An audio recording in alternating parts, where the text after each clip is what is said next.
Hey everyone, I'm the developer of the XR gaming plugin on the Steam Deck for those of you who haven't already seen my content.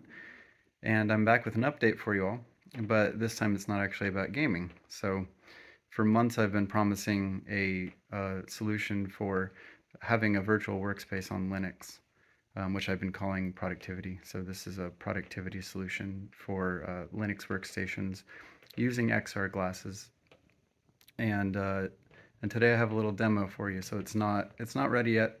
Unfortunately, it's been months. I know. In fact, this was actually the first thing I was working on last summer, when I first got my glasses and I was tinkering with them, and I really wanted to be able to sit down and have multiple displays and actually get some work done.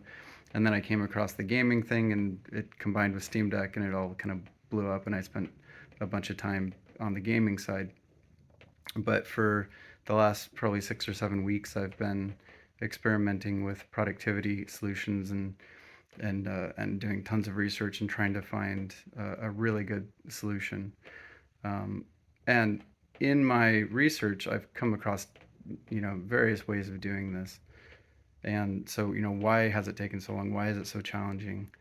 Well, the reason is I've set a really high bar. So what I've seen from the various Windows and Mac solutions, like Xreal and Nebula, um, is that people are piping video into like a gaming engine and doing a 3D projection of virtual screens. And what that results in is a bit of lag because you have to capture the video from your screen. You have to pipe the video, to a different process on your GPU, and then do the rendering. And then on top of that, you're also running a full-blown game engine, Unity or something like that. And then the game engine consumes additional resources on your computer.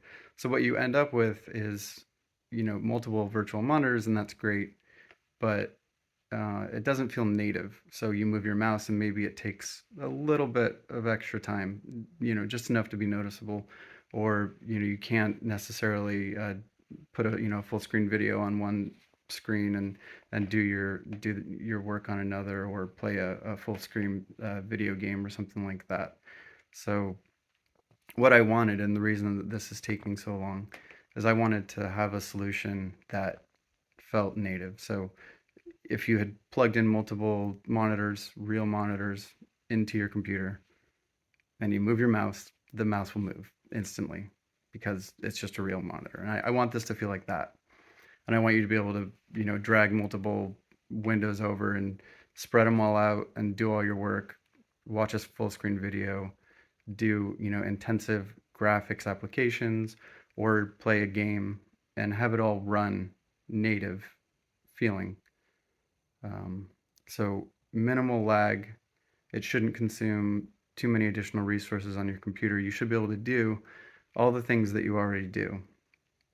So that was my goal, and I think I'm pretty close to that. So that's what I'm going to demo today. Um,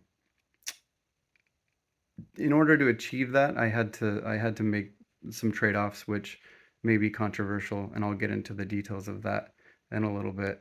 But without further ado, let's get into it. So here I am on an old gaming laptop. I've installed a Gnome desktop on it, and I've got my Viture glasses here. They're not plugged in currently, so I've got a stable display right now.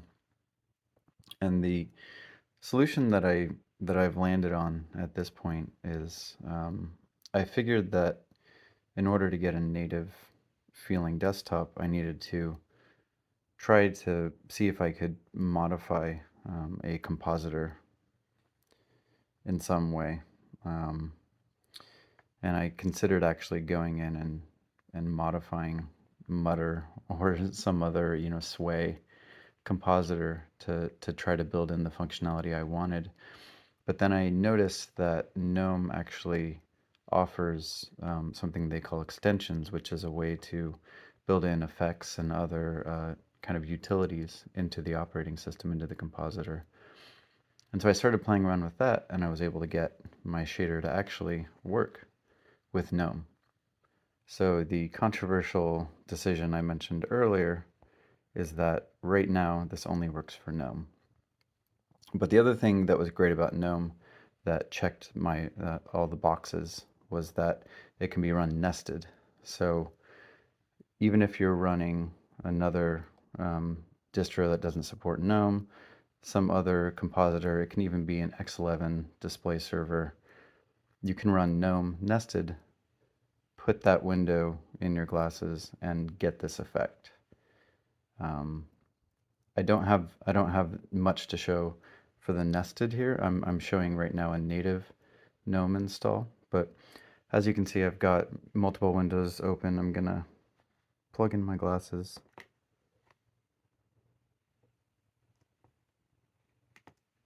And then that pretty quickly goes into a virtual display. Now what I'm doing here for this video is I've got it just plugged in through USB. That way it doesn't capture the screen. If I plugged it in as DisplayPort or HDMI, it would steal the screen away from this. Right now, for this demo, I only have a single display working. So when I launch this, I will have it so that you can have your native display and a display in your glasses. And then even further in the future, I plan to have it so that you can have multiple displays in your glasses. So I could have this laptop display plus, 1, 2, 3, multiple other, or, one large screen that wraps around, something like that. But for now, for this demo, it's just one display. But you can see moving the glasses around moves the display around. It's very smooth. It looks a little jerky here because I'm holding it in my hand, but I'm going to put the glasses on, try to recenter it. Okay. Let me turn off the tint here on my glasses so I can actually see. And I can play a video.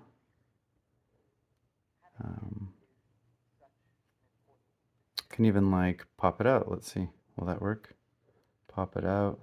One cool thing about the way I've got this working is you can see the mouse moves relative to the display. So I know one thing that's happened with Steam Deck is some people have tried to play point and click style games, and the mouse actually stays in the same place and follows you around. Here it stays on the display, which is pretty cool. So you can do everything you could do because this is a native compositor. I could be working on this document, watching this video, and because this is an old gaming laptop, it's pretty old, but I am able to launch like Fallout 4 here. I don't know what that'll do with the YouTube window that's already open, but and while that's doing the Vulkan shaders, hopefully that's pretty quick. I did want to show that I have the nested mode working, so I've got it up here on another display. This is a nested GNOME shell. So GNOME shell is running in this window, and then down here I have X-ray glasses hooked up to this computer. So this is, because this is a nested window, you can drag it around. I could bring this over to my glasses display, full screen it, and then I have another set of windows over there. So even though this is running on a non-GNOME laptop, I can still run GNOME shell nested. So that's pretty cool. Okay, so Fallout 4 finally finished with setting up the Vulkan shaders. It should be opening up the launcher here soon. And one thing that I found here, which is really awesome, and gets back to what I was talking about earlier about being able to do whatever you normally do. On this laptop, because it's an old gaming laptop, it has a discrete GPU, which is the powerful NVIDIA for playing games, and then it has the integrated GPU, which is just like an Intel, on chip.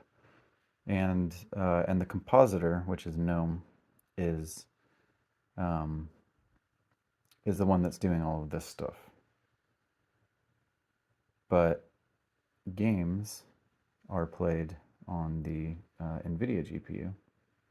And so this effect that I have here with the XR effect with tracking head movements does not impact gameplay at all because it's not stealing any of the GPU cycles.